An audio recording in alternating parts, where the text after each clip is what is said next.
Hello, good morning. Today's chapter is solid state. This is chapter 1 of class 12. Last year, this chapter was shifted to class 11th. Now it is back. Solid state. What are the solids? Solids are rigid because constituent particles are tightly held by strong intermolecular forces. Solid state is one of the three states. Other two states are liquid and gases. Liquid and gases are also known as fluids क्योंकि वो flow करते हैं. Solids have definite volume and fixed shape. Why? Because particles are not free to move about but can oscillate about their position. इसका मतलब है कि particles एक दूसरे से टाइटली हेल्ड होते हैं, उनको इधर उधर मूव करने की परमिशन नहीं होती है, वो सिर्फ ऑसिलेशन शो करते हैं. Now state of a substance depends upon net effect of to opposing factor. ये कौन डिसाइड करेगा? भाई तू गैस बनेगा, तू लिक्विड बनेगा, तू सॉलिड बनेगा. ये डिसाइड करेगा इंटरमॉलिक्यूलर फोर्सेस और thermal energy. Intermolecular forces molecules को कहता है which tend to keep molecules closer. वो एक दूसरे को पास में रखने की कोशिश करता है. और थर्मल एनर्जी कहती है दूर दूर हो जाओ, मीन्स घूमते रहो. तो इन दोनों का जो नेट फोर्स है वो डिसाइड करेगा कि कोई सॉलिड बनेगा कि लिक्विड या गैस. थर्मल एनर्जी अगर बड़ी ज़्यादा होगी इंटरमॉलिक्यूलर फोर्सेस से तो वो गैस बन के उड़ जाएगा. Okay, in solids intermolecular forces stronger होते हैं, थर्मल एनर्जी उनकी कम होती है. They have definite volume and shape. और इंटरमॉलिक्यूलर जो डिस्टेंस होगा वो शॉर्ट होगा, निग्लिजिबल भी कह सकते हो. एटम सॉलिड्स के अंदर इतनी पास पास बैठे होते हैं कि इनके बीच का जो स्पेस होता है वो ऑलमोस्ट निग्लिजिबल होता है. They are incompressible. ज़रा एक पेन को, जो पेन मेरे हाथ में है, इसको कंप्रेस करने की कोशिश करो, कंप्रेस होएगा ही नहीं. स्पॉन्ज होता है, ये नहीं होता. एंड रिजिड, ये रिजिड भी होते हैं. रिजिड क्यों होते हैं वो मैंने स्टार्टिंग में बता दिया आपको. टोटल सॉलिड्स टू टाइप्स के होते हैं, जितने भी सॉलिड्स हैं, एमॉर्फस एंड क्रिस्टलाइन. दोनों में डिफरेंस क्या है? डिफरेंस पे जाने से पहले अपने माइंड में यहाँ पर ग्लास और प्लास्टिक लेके आओ, और यहाँ पे कोई भी आयोनिक सॉलिड अपने माइंड में लेके आओ, NaCl, calcium sulphate, anything. In these solids there is irregular arrangement of constituent particles. आपको पता है रिसेस का सीन देखा है आपने स्कूल में? रिसेस में क्या होता है? क्या बच्चे सारे जो हैं वो रेगुलरली बैठे होते हैं? No, irregular. कहीं 5 स्टूडेंट्स का ग्रुप है, कहीं 6 का है, कहीं 7 का है, कोई कैसे खड़ा है. That is irregular arrangement. और कभी आपने अपने स्कूल में असेंबली देखी है? असेंबली में बच्चे कितने तमीज़ से खड़े होते हैं, मीन्स प्रॉपर लाइन में खड़े होते हैं. Regular arrangement of constituent particles. Crystalline solid में जो पार्टिकल्स होते हैं उनका अरेंजमेंट रेगुलर होता है और इसमें इरेगुलर होता है. They have no sharp melting point. What does it mean? अगर आप प्लास्टिक को एक टेस्ट ट्यूब में रख के इसको मेल्ट करने की कोशिश करो तो आप क्या देखते हो? टेम्परेचर 50 डिग्री सी पहुंचा, ये मेल्ट होना शुरू हो गया. थोड़ा सा मेल्ट हुआ, टेम्परेचर 51 हुआ, 2 हुआ, 3 हुआ, 4 हुआ, 5 हुआ. जब 56 डिग्री टेम्परेचर हुआ ना तो सारा का सारा मेल्ट हो गया. आपको कैसे पता चला? पूरा सॉलिड जो है वो लिक्विड में कन्वर्ट हो जाता है. वेल, आपने देखा 50 डिग्री पर मेल्ट होना स्टार्ट हुआ है और 56 डिग्री तक होता रहा है, मीन्स इसका कोई शार्प मेल्टिंग पॉइंट है ही नहीं. बट इनका शार्प मेल्टिंग पॉइंट होता है. अगर किसी का मेल्टिंग पॉइंट 90 डिग्री सी है तो करेक्ट 90 डिग्री सी के ऊपर पूरा का पूरा सॉलिड लिक्विड में कन्वर्ट हो जाएगा. They have short range order. What does it mean? अभी मैंने आपको बोला कि एमॉर्फस में जो है कॉन्स्टिट्यूएंट पार्टिकल्स का इरेगुलर अरेंजमेंट होता है. सोचो, आप अपनी रिसेस में देखो, तुमने देखा है रिसेस में टोटल तो इरेगुलर अरेंजमेंट होता है बच्चों का, लेकिन कहीं कहीं पे एक रैम्प पे ना 6 बच्चे ऐसे बैठे हुए हैं बिल्कुल लाइन में. मीन्स इनमें छोटे छोटे रेंज ऑर्डर भी होते हैं, मीन्स छोटे छोटे ऑर्डर्ड अरेंजमेंट होते हैं जिसको हम कहते हैं क्रिस्टलाइट. Short range order. इनका लॉन्ग रेंज ऑर्डर होता है कॉन्स्टिट्यूएंट पार्टिकल्स का. मीन्स अगर आप असेंबली में देखो कितनी लंबी लंबी लाइनें लगी होती हैं और बिल्कुल प्रॉपर तरीके से आगे टीचर होता है और वो उनको मैनेज करता है, मीन्स रेगुलर अरेंजमेंट होता है. जैसे असेंबली में स्टूडेंट्स का रेगुलर अरेंजमेंट होता है, सेम क्रिस्टलाइन सॉलिड में जो कॉन्स्टिट्यूएंट पार्टिकल्स हैं उनका रेगुलर अरेंजमेंट होता है, लॉन्ग रेंज, काफ़ी दूर तक होता है. दे show irregular cleavage. What does it mean? किसी भी एमॉर्फस सॉलिड को इमेजिन करो, जो इरेज़र होता है ना, इरेज़र, उस इरेज़र को ना अभी कट करके देखना आप ज़रा घर पे एक बार, तो आप क्या देखते हो, इरेज़र को कट करने के बाद उसके ऊपर ना कुछ कुछ निकल आता है, फाइबर्स निकल आते हैं। आप हैंड लगा के देखो या फिंगर लगा के देखो, स्मूथ नहीं होता, मीन्स उसका इरेगुलर क्लीवेज होता है। और जो क्रिस्टलाइन सॉलिड्स होते हैं उनका रेगुलर क्लीवेज होता है, एकदम प्लेन होता है। दे show isotropy, that is same physical properties in all the directions, for example refractive index and conductivity। आपको पता है जो आइसोट्रोपी का मतलब क्या होता है? अगर आप कोई भी सॉलिड ले लो, ग्लास ले लो, उसका रिफ्रैक्टिव इंडेक्स सभी डायरेक्शंस में सेम होगा, राइट। और जो क्रिस्टलाइन सॉलिड्स होते हैं वो एनाइसोट्रॉपी शो करते हैं, because different physical properties different directions में शो करते हैं। क्यों? क्योंकि उनका अरेंजमेंट अलग अलग डायरेक्शन में अलग अलग होता है। इसको समझने के लिए मैं आपको बताती हूँ। आप अपनी असेंबली में ना जो प्रॉपर लाइनिंग है आप उसको ध्यान से देखो। अब जो पहली लाइन है ना उसमें ना बिल्कुल सामने खड़े हो जाओ तो आपको पहला बच्चा दिखाई देगा, बाकियों के हेड नज़र आएंगे। आप दो लाइन्स के बीच में खड़े हो जाओ तो आपको दोनों लाइन्स के सारे बच्चे नज़र आएंगे। फिर आप थोड़ा सा टेरेस पे चले जाओ, वहाँ से देखो तो आपको इक्वल डिस्टेंस पे पड़े हुए हेड्स नज़र आएंगे बच्चों के। देखा, मैंने आपको 3 डायरेक्शन से आपको असेंबली के बच्चे दिखाए और तीनों में उनका अरेंजमेंट अलग अलग था। इसीलिए क्रिस्टलाइन सॉलिड का रिफ्रैक्टिव इंडेक्स और इलेक्ट्रिकल कंडक्टिविटी अलग अलग डायरेक्शन में अलग अलग होती है।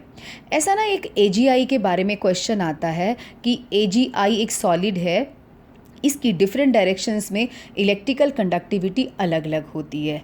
सारे क्रिस्टलाइन सॉलिड जो होते हैं एनाइसोट्रॉपी शो करते हैं। ओके, तो एमॉर्फस के एग्जाम्पल्स क्या है? अगर हम देखें एग्जाम्पल्स क्या हैं एमॉर्फस के, they are pseudo solids. Well, इनको हम सूडो सॉलिड्स कहते हैं। सूडो का मतलब होता है फॉल्स। ये सुपर कूल्ड लिक्विड्स भी कहते हैं।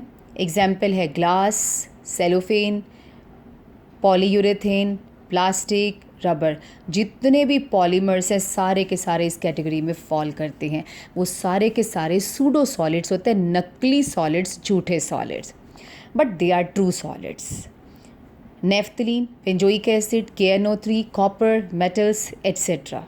अब समझ में नहीं आया, आप कह रहे हो सूडो सॉलिड्स होते हैं, लेकिन मैंने तो प्लास्टिक और रबर को हैंड में उठा के देखा, वो तो सॉलिड लग रहा था, तो झूठा कैसे हुआ ये? चलो मैं आपको इसका प्रूफ देती हूँ कि ग्लास जो है ना वो सूडो सॉलिड है, नकली सॉलिड है, झूठा सॉलिड है। एक्चुअल में ये लिक्विड है। ओहो, लेकिन ग्लास तो हम हैंड में पकड़ सकते हैं, फिक्स्ड शेप होता है, फिक्स्ड वॉल्यूम होता है, तो ये कैसे हो सकता है सूडो सॉलिड? आपको मैं 2 एग्जाम्पल देती हूँ। Old glass articles are milky. जो पुराने ग्लास के आर्टिकल्स हैं वो मिल्की हो गए हैं। मिल्की का मतलब धुंधले से हो गए हैं। Why? Because some crystallisation has taken place with the passage of time. अगर इसमें क्रिस्टल ही जमना था पैसेज ऑफ टाइम के साथ तो इसका मतलब क्रिस्टलाइन नहीं है। Yes, it's not crystalline because crystallisation has taken place with the passage of time. जो ओल्ड ग्लास की विंडो पेन्स होती हैं वो नीचे थिक हो गई हैं और ऊपर थिन होती हैं। इससे साफ पता चलता है कि समय के साथ साथ ये फ्लो करती रही हैं नीचे, means they have shown fluidity with the passage of time. एक बात बताओ, फ्लो करना किसकी प्रॉपर्टी होती है? लिक्विड्स की होती है और गैस की होती है, तभी इनको हम सुपर कूल लिक्विड्स भी कहते हैं कि इतने ठंडे कर दिए गए हैं ये लिक्विड कि आराम आराम से चलते हैं। मीन्स एक ग्लास की विंडो पेन को इतने साल लग जाते हैं चलते चलते, बहुत ईयर्स के बाद जो है नीचे थिक हो जाती है। Well, this was about the crystalline solids, amorphous solid. Now, classification of crystalline solid. ये crystalline solid कौन होते हैं? They are ionic, metallic, covalent and molecular. इसमें हमें पढ़ना क्या है? इसमें हमें ये पढ़ना है कि इन सब में कॉन्स्टिट्यूएंट पार्टिकल का नाम क्या है और वो किस बॉन्ड से जुड़े हुए हैं। आयोनिक कंपाउंड्स में जो आयोन्स होते हैं, दिमाग में NaCl ले आओ फटाफट। ओके, NaCl में कौन होता है? Cations and anions. तो in this ions are held together by strong electrostatic force of attraction. Okay, और they are bad conductor in the solid state. Imagine करो एक बीकर के अंदर नमक रखा हुआ है हमने NaCl, उसमें आप 2 रॉड्स डाल दो, स्विच ऑन कर दो, इलेक्ट्रिसिटी जो है वो कंडक्ट नहीं करेंगे. वाई?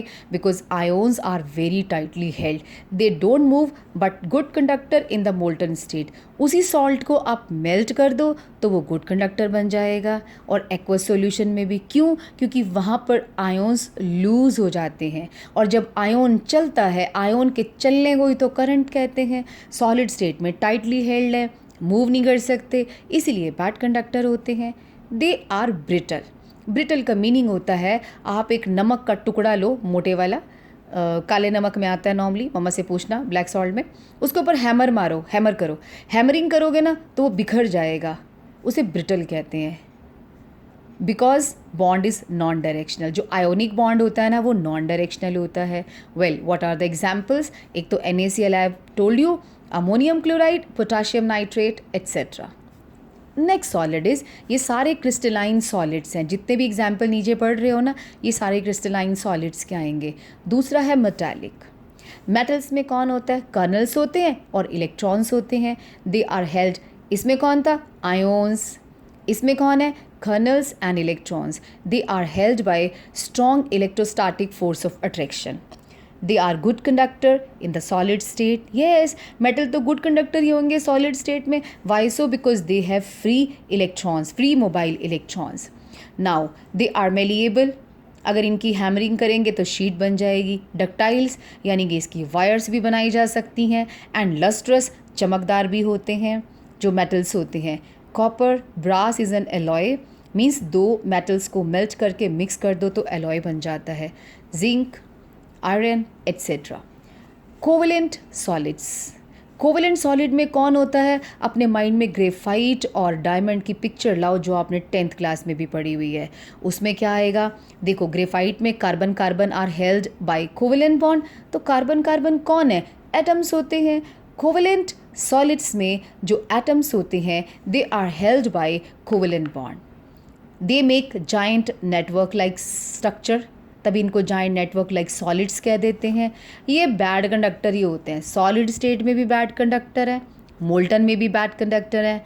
वाई? बिकॉज इनमें आयोन्स तो होते ही नहीं, एटम्स होते हैं, और एटम्स होते हैं न्यूट्रल. वो करंट क्यों कैरी करेंगे? बट इनकी फैमिली का एक बंदा है, कोवेलेंट की फैमिली का, जो गुड कंडक्टर है, उसका नाम है ग्रेफाइट. अब ये महाराज जी कहाँ से जो है गुड कंडक्टर हो गए? बिकॉज इसकी ना लेयर्ड स्ट्रक्चर होती है और इसमें फ्री मोबाइल इलेक्ट्रॉन्स होते हैं, जिनकी वजह से ये गुड कंडक्टर होता है. नेक्स्ट है मॉलिक्यूलर सॉलिड्स. आयोनिक सॉलिड में आयोन्स हेल्ड होते हैं. मेटालिक में कर्नल्स और इलेक्ट्रॉन्स हेल्ड होते हैं. Strong electrostatic force. अरे वाह, ये तो इन दोनों में सिमिलैरिटी है. Yes, what is the similarity between ionic and metallic solids? दोनों में इलेक्ट्रोस्टैटिक फोर्स ऑफ अट्रैक्शन होता है. और डिफरेंस क्या है? डिफरेंस ये है कि वहाँ पे आयोन्स होते हैं, यहाँ पे कर्नल्स एंड इलेक्ट्रॉन्स होते हैं. और कोवेलेंट में तो एटम्स होते हैं. मॉलिक्यूलर सॉलिड्स में molecules are held by weak van der Waals force. They are of 3 types. Non polar solid. Molecular solid 3 types के होते हैं. Non polar solids. Non polar solids कौन हुआ? लिक्विड आयोडीन, लिक्विड नहीं sorry, solid iodine, solid argon, solid helium, because हम solid के बारे में पढ़ रहे हैं. अगर सॉलिड आयोडीन में देखें तो मॉलिक्यूल्स आपस में वीकेस्ट फोर्स से जुड़े होते हैं, जिन्हें हम लंडन फोर्स भी कहते हैं, डिस्पर्शन फोर्स भी कहते हैं. ये नॉन पोलर सॉलिड्स में इंड्यूस्ड डाइपोल इंटरेक्शन होती है. पोलर मॉलिक्यूलर सॉलिड्स में डाइपोल डाइपोल इंटरेक्शन होता है. नॉन पोलर में वो वाला एग्जाम्पल आएगा जिसका डाइपोल मोमेंट 0 होता है. और पोलर में क्या होता है? जिसमें प्लस और माइनस का सेपरेशन होगा. They are held by dipole dipole forces, जैसे कि solid sulphur dioxide, solid HCl etcetera. Third category is hydrogen bonded molecular solids. इसमें जो मॉलिक्यूल्स हैं, अरे नेम से ही क्लियर हो रहा है कि molecules will be held together by the hydrogen bond. और हाइड्रोजन बॉन्ड एवरीबडी नोज किस में होता है? नाइट्रोजन, ऑक्सीजन और फ्लोरीन के कंपाउंड्स में. So examples are ammonia, water etcetera. Right. Next is, ये important point I have written, glass is amorphous solid, but जो क्वार्ट्स होता है, क्वार्ट्स और ग्लास एक ही चीज़ होती है, क्वार्ट्स ग्लास से ही तो बनता है, दोनों का केमिकल कंपोजिशन सेम होता है, फिर ये कैसे एक एमॉर्फस है और एक क्रिस्टलाइन सॉलिड है? Well, we can convert quartz to glass, यानी कि क्रिस्टलाइन सॉलिड को हम लोग एमॉर्फस सॉलिड में कन्वर्ट कर सकते हैं। कैसे? Bye melting it and cooling rapidly. Sorry, rapidly cool करने से क्या होगा? पार्टिकल्स को अरेंज होने का टाइम नहीं मिलेगा, यानी कि उनका इरेगुलर अरेंजमेंट होगा। होगी ना वही बात, एमॉर्फस में इरेगुलर अरेंजमेंट होता है। क्या रिवर्स हो सकता है? यस, आप ग्लास को क्वार्ट्स भी बना सकते हो। हाउ? ग्लास को मेल्ट करो और इसको स्लोली से कूल करो ताकि पार्टिकल्स का रेगुलर अरेंजमेंट हो और वो क्वार्ट्स बन जाए। Okay, liquids and gases are known as fluids, these two were the important points. अब मैं आपको एक छोटा सा क्वेश्चंस पे ले चलती हूँ, जिसे आप DPTs भी कह सकते हैं। सी, liquids and gases are known as fluids. Solids are rigid because tightly held. State of substance depends upon the net effect of two opposing factors, intermolecular interactions and thermal energy. Solids are classified as amorphous and crystalline. Amorphous mean amorph, यानी कि no shape. In crystalline solids, particles are क्या होते हैं? Held by strong forces. Short range order is found in amorphous solids. Glass, rubber, plastics are amorphous. Glass is known as pseudo solid or supercool liquid. Old glass objects are milky because of crystallization. Old glass window panes are thicker at the bottom and thinner above because they have shown fluidity with the passage of time. What is the difference between glass and quartz? Glass is amorphous and quartz is crystalline. Solids have definite volume because the position of particles is fixed. They are not free to move about. Teflon, PVC, polyurethane, cellophane are amorphous solids. How can quartz be converted to glass? Means crystalline को amorphous में बदलना है, तो cool करेंगे और इसको rapidly after melting. In ionic solids, ions are held by strong electrostatic forces. In covalent solids, atoms are held by covalent bonds. Crystalline solids are anisotropic. Anisotropic means they show different physical properties in different directions. Tin, copper, brass are metallic solids, but silicon carbide, graphite, पूरे carbon की family के जितने भी बंदे हैं वो सारे के सारे क्या होते हैं? कोवेलेंट सॉलिड्स होते हैं। K2SO4 शक्ल से ही लग रहा है आयोन्स के बने हैं, सल्फेट, पोटाशियम, तो ये आयोनिक सॉलिड्स होंगे। Write 5 differences between crystalline and amorphous. अपने आप करो। Dash solids are giant molecules और network covalent. Dash covalent solid is good conductor graphite. In dash solids kernels and are kept in sea of electron, metals में होता है ये। Metallic solids are lustrous, malleable and ductile, metals ही होते हैं वो भी। Ionic solids are bad conductor in the solid state. Why? Because ions are tightly held and can't move.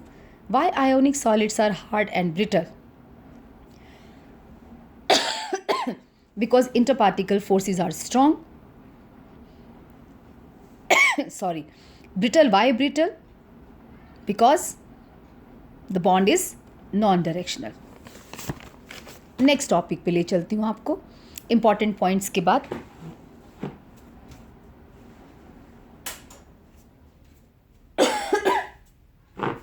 Very sorry.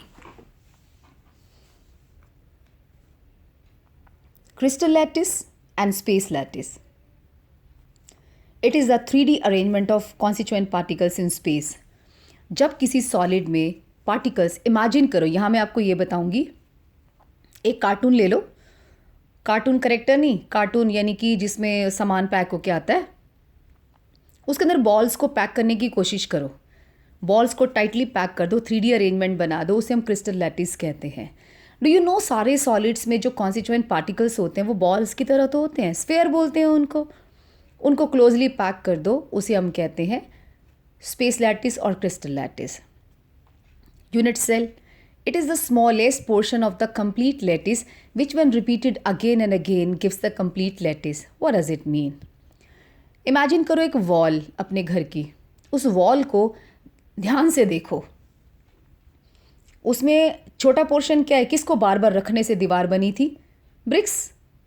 ऐसे ही जितने भी स्पेस लैटिस या क्रिस्टल लैटिस हैं यानी कि सॉलिड्स हैं, वो छोटे छोटे यूनिट से बने होते हैं।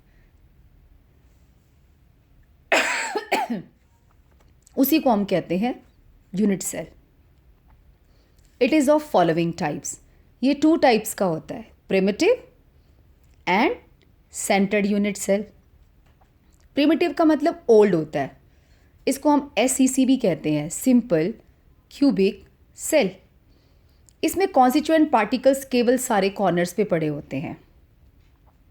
ये मैंने क्या लिखा है, Z इक्वल टू Z होता है rank of the unit cell, इसको रैंक भी कहते हैं, और number of particles per unit cell भी कहते हैं। ये जो मैंने टुकड़ा निकाला है एक यूनिट सेल का, ये अकेला थोड़ी होता है, इसके पास एक और पड़ा होगा, ऊपर भी पड़े होंगे, पीछे भी, आगे भी। एक कॉर्नर को 8 जो यूनिट सेल है वो टच करते हैं एक कॉर्नर को। तो अगर मैं ये पीस निकालती हूँ सॉलिड के बीच में से, कॉर्नर पे पड़ा हुआ जो पार्टिकल है उसका 1/8 पोर्शन इसके अंदर आएगा। आप क्या करो, घर में मैच बॉक्स ले लो बहुत सारी, उन मैच बॉक्स को ना पास पास रखो एक दूसरे के साथ, 2 पीछे रख दो, 4 इनके ऊपर रख दो। इस कॉर्नर को ध्यान से देखो, ये वाला जो है मैच बॉक्स भी शेयर कर रहा है, इधर वाला भी, पीछे वाला भी, इधर वाला भी, और 4 इनके ऊपर वाला। अगर मैं इसको बाहर खींचती हूँ तो इस पे 1/8 पोर्शन लगा हुआ आएगा।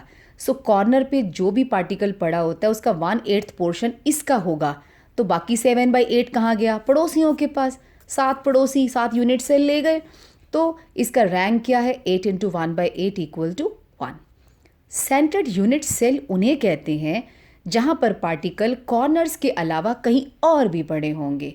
ये 3 टाइप्स का है। बॉडी सेंटर्ड क्यूब, पार्टिकल्स अगर कॉर्नर्स पर भी है, सारे कॉर्नर्स पर तो है ही है, और एक बॉडी के अंदर है, इसे हम कहते हैं BCC। फेस सेंटर्ड क्यूब क्या होता है? जब कॉन्स्टिट्यूएंट पार्टिकल्स कॉर्नर्स पर तो है ही है और एक हर फेस सेंटर के ऊपर पड़ा होता है, उसे हम कहते हैं FCC, face centred.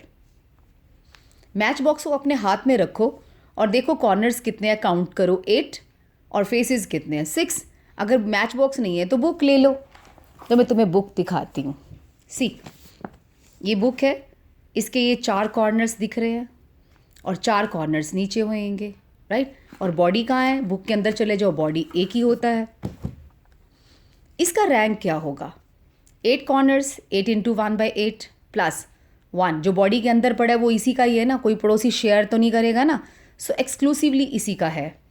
8 × 1/8 and plus 1 equal to 2, FCC। जो चीज़ यहाँ पड़ी है, जो पार्टिकल यहाँ पड़ा है, इसके ऊपर एक और ब्लॉक रख दो, तो ये हाफ इसको मिलेगा, हाफ ऊपर वाले को मिलेगा। It means whatever is kept at the face centre, इसका half of the portion will be shared by the neighbour unit cell. तो इसके हिस्से में कितना आया? हाफ। तो FCC में जो पार्टिकल्स होते हैं, एक तो कॉर्नर्स पे होंगे और 1 on each face centre. 6 faces are there. Book को अपने पास देखो, 6 फेसेस होते हैं, up, down, sides and front and back. So total जो पार्टिकल्स हैं वो 14 होंगे। कैसे? 8 पार्टिकल्स ये हैं और 6 यहाँ पे हैं, तो टोटल 14 होंगे। बट इसका रैंक कितना होगा? 8 × 1/8 प्लस 6 × 1/2, यानी कि 4 पार्टिकल्स। Z जो होगा इसका 4 होगा। अगला है ECC। ECC में कॉन्स्टिट्यूएंट पार्टिकल सारे कॉर्नर्स पे हैं और 2 ऑपोजिट फेस सेंटर्स पे हैं। तो जो फेसेस वाला हाफ और हाफ 1 हो गया, और 8 × 1/8 1 हो गया। इसका भी Z कितना आया? 2 आया, राइट।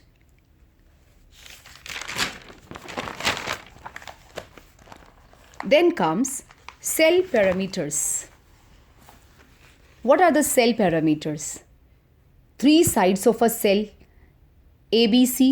आप मैच बॉक्स अपने हैंड में रखे हो, नहीं तो फिर आपकी बुक आपके हैंड में होगा, उसकी 3 साइड्स होती हैं, ABC, तीनों साइड्स को नाम दे दो।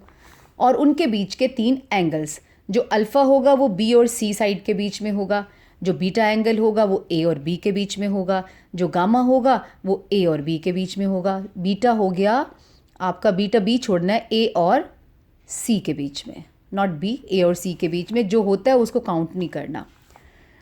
सेल पैरामीटर्स के बेसिस पर जो यूनिट सेल्स होते हैं वो 7 टाइप्स के होते हैं। मतलब क्या है इसका? 7 टाइप्स आपको मैं याद करवाती हूँ। सी टी ओ मा त री है। वैसे तो सी टी मारती होता है, हम सी टी मात्री है बोल देते हैं।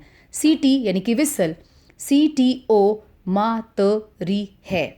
सी stands for cubic, tetragonal, orthorhombic, monoclinic, triclinic, rhombohedral, hexagonal. अब एक और प्रॉब्लम आएगी यार, टी तो 2 बार आ गया, सी टी ओ मातरी है, तो ये कैसे डिसाइड करेंगे? अरे क्लिनिक बाद में जाएंगे, मीन्स ट्राई क्लिनिक बाद में आता है, टेट्रागोनल पहले आता है। इनके सेल पैरामीटर से हम इसको, अब इसमें क्वेश्चन कैसे आएगा? ये आएगा क्यूबिक की साइड्स बता दो, एंगल्स बता दो। Example is not asked normally. Cubic में क्या करो, मैं आपको एक तरीका बताती हूँ। सी टी ओ मात्रीय लिख दिया, ए बी सी लिख के छोड़ दो, A equal to B equal to C सभी में लिख दो। पहले वाले में A equal to B equal to C रहने दो, अगले में एक काट दो, फिर लगातार दोनों काटते जाओ 3 बार, लास्ट में कॉपी पेस्ट, कॉपी पेस्ट कर दो, आ गया। अब चलो जो पहले 3 है ना, सी टी ओ, उसमें अल्फ़ा बीटा गामा 90 है, alpha beta gamma 90, alpha beta gamma 90। Okay, उसके बाद आ जो हेक्सागोनल, हेक्सागोनल शक्ल से ही लग रहा है कि एक बॉन्ड जो होगा ना, वो बॉन्ड एंगल जो है वो 120 का होगा, तो अल्फ़ा बीटा 90 है और जो गामा वाला है वो हमारा 120 है। चलो, उसके बाद आ जाओ ट्राइक्लिनिक। सबसे अनसिमेट्रिकल स्ट्रक्चर इसी की है, ना तो इसकी साइड्स इक्वल है और ना ही इसके एंगल्स इक्वल है। अल्फ़ा बीटा गामा 90 लिख के सब काट डालो, कोई भी किसी के इक्वल नहीं है। And the examples are not so, it's these are not asked. उसके बाद आ जाओ रोम्बोहेड्रल। एक सॉन्ग आता था रैम्बो रैम्बो वाला, रैम्बो रैम्बो में बहुत सारे सिंगर्स थे, आप अल्फ़ा बीटा गामा को सिंगर्स मान लो। ये तीनों तो आपस में इक्वल हैं, but they are not equal to 90 degree. रह कौन गया? मोना डार्लिंग, यानी कि मोनोक्लिनिक रह गया। मोना डार्लिंग इज़ डिफरेंट, सबसे डिफरेंट है। सभी में हमने अल्फ़ा बीटा गामा का इस्तेमाल किया, इसमें अल्फ़ा गामा आएगा पहले। Alpha equal to gamma equal to 90 degree, but this is not equal to beta, है ना मोना डार्लिंग? अजीब सी। इसका एग्जाम्पल सल्फ़र लिखा मैंने दोनों का, इसे कहते हैं रोम्बिक सल्फ़र, इसे कहते हैं मोनोक्लिनिक सल्फ़र, दोनों अलग होते हैं। Now why did I write down here 3 2 4 2 1 1 1? अभी आपने 4 टाइप्स के यूनिट सेल पढ़े ना, कौन कौन से? एक तो था SCC, BCC, FCC, ECC। अगर भूल गए हो तो फटाफट जाके पीछे रिवाइंड करके देख सकते हो। तो ये 4 प्रकार के हम लोगों ने पढ़े हैं। क्यूबिक में इन चारों में से 3 अरेंजमेंट पाए जाते हैं। टेट्रागोनल में चारों में से 2 अरेंजमेंट पाए जाते हैं। ऑर्थोरोम्बिक शक्ल में, मीन्स शक्ल तो ये वाली होगी ऑर्थोरोम्बिक वाली, और उसमें अरेंजमेंट चारों पाए जाएंगे, 4 अरेंजमेंट्स। मीन्स हम कहेंगे SCC orthorhombic, BCC orthorhombic, ECC orthorhombic and FCC orthorhombic. Monoclinic में 4 में से 2 पाए जाते हैं केवल, और ट्राइक्लिनिक में, रोम्बोहेड्रल में और हेक्सागोनल में केवल सिंपल एक ही होता है, simple triclinic, simple rhombohedral, simple hexagonal. Okay, total कितने ब्रेविस लैटिस हैं? 14 ब्रेविस लैटिस हैं, मीन्स टोटल लैटिस 14 इन नंबर हैं। इनमें से कोई एक लैटिस पाया जाएगा।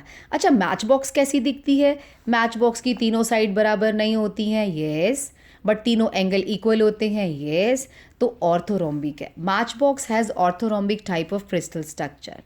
इन सब में से मोस्ट अनसिमेट्रिकल अरेंजमेंट कौन सा है? Of course triclinic. कुछ भी इक्वल नहीं है, ना साइड्स इक्वल है ना एंगल इक्वल है। ओके, तो मोस्ट सिमेट्रिकल कौन है? ये रहा क्यूबिक, सब कुछ बराबर, शरीफ सी हैं बिल्कुल, सारे बॉन्ड्स बराबर हैं 90 डिग्री के, सारी जो है साइड्स इक्वल हैं। तो ये है हमारा क्यूबिक का। उसके बाद मैं आपको ले चलती हूँ एक और DPT पे। In molecular solids, molecules are held by weak van der Waals forces. Molecular solids are classified into non-polar, polar and hydrogen bonded. Solid argon, hydrogen, iodine, methane are non-polar molecular solids. HCl, SO2 polar, water, ammonia hydrogen bonded. Name the type of solid. The solid is insulator in solid and molten state. ये covalent होता है। The solid conducts electricity in the molten state but not in the solid state, ये तो ionic होता है। Dash solids are good conductor in the solid state, metallic solid, ये repeated था question. Next है define space lattice, it is the 3D arrangement in space of constituent particles, each point in the crystal lattice represent constituent particle. वो कहते हैं जो dot होता है ना, डॉट किसको रिप्रेजेंट करता है, ऑफकोर्स कॉन्स्टिट्यूएंट पार्टिकल को, रादर मैं करेक्टली बताऊं तो उसके सेंट्रल पॉइंट को डिनोट करता है। व्हाट इज यूनिट सेल, जैसे पूरी वॉल का यूनिट सेल ब्रिक होता है, ऐसे ही हमारे स्पेस लैटिस का छोटा सा पोर्शन यूनिट सेल होता है। It is the smallest portion of complete lattice which when repeated again and again gives the complete lattice. How many parameters of unit cell are there? A, B, C and alpha, beta, gamma. Total 6 parameters are there. How many crystal systems are there? Name these. Total crystal systems are 7 in number. C, T, O, Ma, T, Ri, He. Now he is asking about the parameters of following crystal system. Cubic में तीनों sides बराबर, तीनों angle बराबर 90 degree. Hexagonal में कुछ भी equal नहीं था, it was the unsymmetrical. Hexagonal में alpha A B C, A is equal to B is not equal to C, याद है हमने कॉपी पेस्ट किया था ऊपर से, सेकेंड वाला था ये। और alpha beta 90 degree but gamma is 120 degree. Match box represents orthorhombic system. Most unsymmetrical system is triclinic. Unit cells is of two types, primitive and centered या non-primitive. Non-primitive cell is of three types. In FCC, face centered cube में जो constituent particles थे वो सारे corners पर थे और one on each face center. BCC, body, शक्ल से ही लग रहा है कि constituent particle corners पर तो होंगे one on each corner और एक body में पड़ा होगा. Total dash brevis lattice are present, means 14 brevis lattice are present. Next category, very good questions. A solid made up of A and B, A are present at all the corners and B at alternate faces. Predict the formula. Well, इस question को कैसे solve करेंगे? He is saying कि A जो है ना वो सारे कॉर्नर्स पर प्रेजेंट है। मैं पहला बना के दिखाती हूँ, बाकी सब आप इमेजिन करोगे। A सारे कॉर्नर्स पे प्रेजेंट है, 8 प्रेजेंट है, मतलब अब हम ए के फुट में लिखेंगे 8 इंटू 1/8। ये 1/8 क्यों लिखा? अभी तो बताया कॉन्ट्रीब्यूशन कॉर्नर पे 1/8 होता है। चलो टोटल ए तो 1 है इस यूनिट सेल के हिस्से में। बी कहता है ऑल्टरनेट फेसेस, इसका ऑल्टरनेट कौन है? पीछे वाला, आगे वाला, ये वाला और ये वाला। तो और कौन सा बचा? नीचे वाला। इसका मतलब ऑल्टरनेट फेसेस का मतलब है केवल 2 फेसेस पे प्रेजेंट है, तो बी हो जाएगा 2 इंटू 1/2, क्योंकि फेस पे पड़ा हुआ हर पार्टिकल इसके हिस्से में हाफ आएगा। सो 2 पार्टिकल्स हैं, कॉन्ट्रीब्यूशन हाफ है, तो ये हो जाएगा फॉर्मूला ए बी। यही हमें इसका आंसर बताना है। नेक्स्ट है if X are at all the corners, अरे जो कॉर्नर्स पे पड़ा होता है ना उसके फुट में 8 इंटू 1/8 तो लिख ही दो। And Y at all body diagonals, you know इसके अंदर बॉडी डायगनल्स कितने हैं? एक बॉडी डायगनल, दूसरा बॉडी डायगनल, तीसरा, चौथा, 4 बॉडी डायगनल्स होते हैं। और जो बॉडी डायगनल पे पड़ा होता है ना वो कोई पड़ोसी शेयर नहीं करता है, वो सारा इसी का होगा। अब हमें कहता है कि वाई जो है ना वो बॉडी डायगनल्स पे पड़ा है, eight all body diagonals 1 at each, her body diagonal पे 1 पड़ा हुआ है, यानी कि वाई की संख्या 4 है। 4 इंटू 1 क्यों बोला? बिकॉज ये इसी का होगा, कोई कंट्रीब्यूट नहीं करेगा। तो फॉर्मूला हो गया आपका XY4। Next question, if 3 elements P, Q and R, अब 3 की बारी आ गई, crystallise in such a way that P atoms at all the corners. चलो जी P के फुट में 8 इंटू 1/8 पहले ही लिख दो, लिख दिया। And Q eight the cube centre, Q centre में पड़ा है, चलो क्यू के फुट में 1 लिख दो, बिकॉज जो बॉडी के अंदर पड़ा है वो कोई शेयर करेगा ही नहीं। And P atoms at all the corners, Q at the cube centres, R at all face centre. Total faces होते हैं 6 और उनका कॉन्ट्रीब्यूशन होता है 1/2। तो फॉर्मूला क्या बन गया? Let us see, the formula is PQR3। Next Calculate the number of unit cells in 1 gram of gold and gold crystallizes an FCC unit cell. देखो FCC यूनिट सेल में जो Z था दैट वाज 4, यानी कि एक unit cell में okay ये question हम नेक्स्ट उसमें करते हैं और नेक्स्ट वाला because battery is going to die now.